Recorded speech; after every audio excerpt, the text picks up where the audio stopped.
anak-anak, apa kabar? Sudah siapkah kalian untuk belajar kali ini? Kali ini kita masuk ke pelajaran 4.1, yaitu menemukan dan menyampaikan informasi secara cepat dari tabel atau diagram yang dibaca. Anak-anak, tujuan pembelajaran kita kali ini agar kamu dapat mengenal bagian-bagian tabel dan mampu membacanya, serta mengenal jenis-jenis diagram atau grafik dan mampu membacanya, serta dapat menjawab pertanyaan berdasarkan tabel dan diagram. Dan juga mengubah tabel menjadi diagram atau grafik. Anak-anak, kosakata yang akan kita pelajari kali ini yang pertama adalah tabel, yaitu daftar berisi sejumlah data informasi, biasanya berupa kata-kata dan bilangan yang tersusun secara bersistem dalam lajur dan deret dengan garis pembatas sehingga dapat mudah dimengerti. Berikutnya, grafik atau diagram, yaitu gambaran suatu informasi dalam bentuk garis atau gambar. Dan juga silsilah keluarga, yaitu asal-usul keluarga yang disusun dalam suatu berupa bagan atau kerangka. Anak-anak, dalam membuat suatu laporan atau karya ilmiah, biasanya tulisan tersebut dituntut untuk dapat menyajikan data sebagai penunjang. Data penunjang berupa angka-angka akan sulit disajikan dalam bentuk paragraf. Oleh karenanya diperlukan tabel atau diagram atau grafik untuk menyajikannya secara cepat dan akurat. Anak-anak, pertama-tama kita akan mempelajari tabel. Tabel merupakan urutan kolom dan baris yang berisi suatu data atau informasi. Perhatikan contoh tabel berikut ini. Berikut adalah tabel jumlah siswa kelas 1 SMP Budi Luhur. Anak-anak, langkah-langkah untuk mengerti atau mempelajari isi tabel adalah sebagai berikut. Yang pertama, bacalah judulnya. Judul tabel memberikan ringkasan atas informasi yang disampaikan. Anak-anak, yang kedua, bacalah keterangan yang ada di dalam tabel. Keterangan dalam tabel dapat berbentuk urutan, persentase, atau angka-angka. Dan berikutnya, yang ketiga, ajukan pertanyaan dan carilah jawaban mengenai informasi data di dalam tabel tersebut.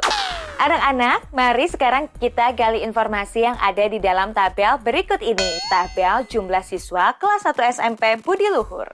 Kita akan melihat judul tabelnya. Dari judul tabel, kita mengetahui bahwa tabel ini menyajikan data tentang jumlah siswa kelas 1 SMP Budi Luhur. Berikutnya, keterangan dalam tabel. Dari keterangan dalam tabel tersebut, kita ketahui informasi seperti di dalam kotak berwarna kuning. Yang pertama, terdapat nama kelas, jumlah siswa laki-laki dan jumlah siswa perempuan, serta total jumlah siswa. Anak-anak, yang ketiga, ajukan pertanyaan dan cari jawabannya dalam tabel. Contohnya, berapa jumlah siswa perempuan di kelas 1C? Kita akan melihat kelas 1C ada 21 siswa. Contoh berikutnya, pertanyaannya, berapa total jumlah siswa di kelas 1C? Jawabannya ada 41 siswa di kelas 1C. Anak-anak, berikutnya kita akan mempelajari diagram atau grafik. Setelah mengerti cara memperoleh informasi dari sebuah tabel, maka sekarang kita beralih ke diagram atau grafik. Diagram atau grafik merupakan gambar yang menerangkan suatu data atau informasi. Ada beberapa macam bentuk diagram atau grafik. Berikut diantaranya. Berikut adalah diagram lingkaran. Contohnya, jumlah siswa laki-laki seperti ini. Dan juga contoh diagram garis. Contohnya seperti ini. Bagaimana dengan diagram batang? Ini dia contohnya. Dan juga diagram pohon. Contohnya seperti ini untuk silsilah keluarga Burhan. Anak-anak, langkah-langkah untuk mengerti atau mempelajari diagram atau grafik sama dengan yang telah kita pelajari untuk tabel. Yang pertama, bacalah judulnya. Judul diagram atau grafik yang memberikan ringkasan atas informasi yang disampaikan. Dan yang kedua, bacalah keterangan yang ada di dalam diagram atau grafik. Keterangan tersebut dapat berbentuk urutan, persentase, atau angka-angka. Dan berikutnya, ajukan pertanyaan dan carilah jawaban mengenai informasi data di dalam diagram atau grafik tersebut. Anak-anak, mari pelajari contoh-contoh berikut. Yang pertama, judul diagram atau grafik. Dari judul diagram atau grafik, kita dapat mengetahui informasi tentang hal apa yang disampaikan di dalamnya. Berikut judulnya, jumlah siswa laki-laki, jumlah siswa kelas 1 SMP. Berikutnya, keterangan dalam diagram atau grafik. Dari keterangan dalam diagram tersebut, kita dapat menggali informasi lebih detail mengenai jumlah siswa kelas 1 SMP sebagai berikut. Kelas 1A siswa laki-lakinya ada 20, siswa perempuan ada 19, dan total siswa 39. Sedangkan di kelas 1B siswa laki-laki 30, siswa perempuan 25, dengan total siswa 55. Berikutnya kelas 1C, siswa laki-laki 40, sedangkan siswa perempuan ada 20. Maka total siswa adalah 60. Dan berikutnya kelas 1D, siswa laki-laki 45, siswa perempuan 19, maka totalnya 64 siswa. Anak-anak, berikutnya ajukan pertanyaan dan cari jawabannya dalam diagram atau grafik. Contohnya, pertanyaannya seperti ini.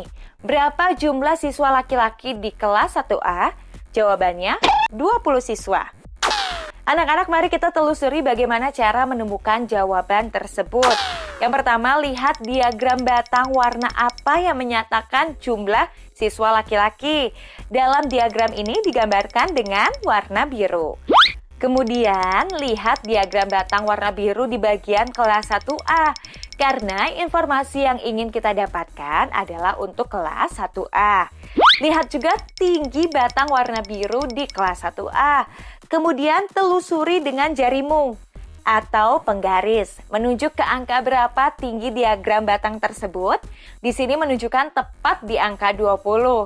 Jadi dapat kita simpulkan, jumlah siswa laki-laki kelas 1A berjumlah 20 orang. Anak-anak mengubah informasi dalam tabel menjadi diagram. Sekarang perhatikan gambar kotak dengan kelereng tersebut.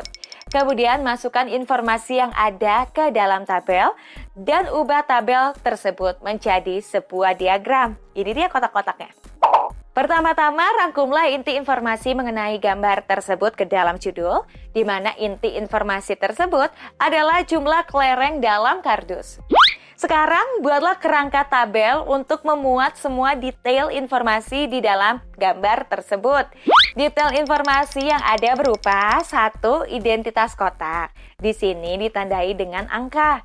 Berikutnya jumlah kelereng di dalam kotak yang kemudian dibagi menjadi warna merah, warna hijau, warna biru, warna oranye, dan warna merah muda. Berikut adalah kerangka tabel akan terlihat seperti berikut ini. Kini masukkanlah jumlah kelereng sesuai dengan gambar ke dalam tabel tersebut. Dan juga kini masukkan keterangan dan maknanya pada diagram. Berikut seperti ini contohnya, nama kotak ada di bawah. Yang kedua, angka yang menunjukkan jumlah kelereng. Dan ketiga, berilah keterangan arti warna dalam diagram batang. Kini sesuaikan tinggi diagram batang ke angka yang sesuai dengan jumlah kelereng pada masing-masing kotak dari tabel tersebut ini ya. Kini perhatikan tabel di bawah yang berisi keterangan jumlah masing-masing warna kelereng pada kotak 1. Dan kini kita coba masukkan keterangan dalam tabel tersebut ke dalam diagram lingkaran. Yaitu yang pertama, keterangan diagram ini menunjukkan isi kelereng pada kotak 1. Dan keterangan ini yaitu keterangan arti warna di dalam diagram lingkaran. Kini sesuaikan besar bagian setiap warna di dalam diagram sesuai dengan jumlah kelereng pada tabel. Anak-anak, pelajaran 4.1 sudah selesai. Sekarang kerjakanlah latihan yang terdapat dalam buku kegiatanmu, menemukan dan menyampaikan informasi secara cepat dari tabel atau diagram yang dibaca. Ayo semangat!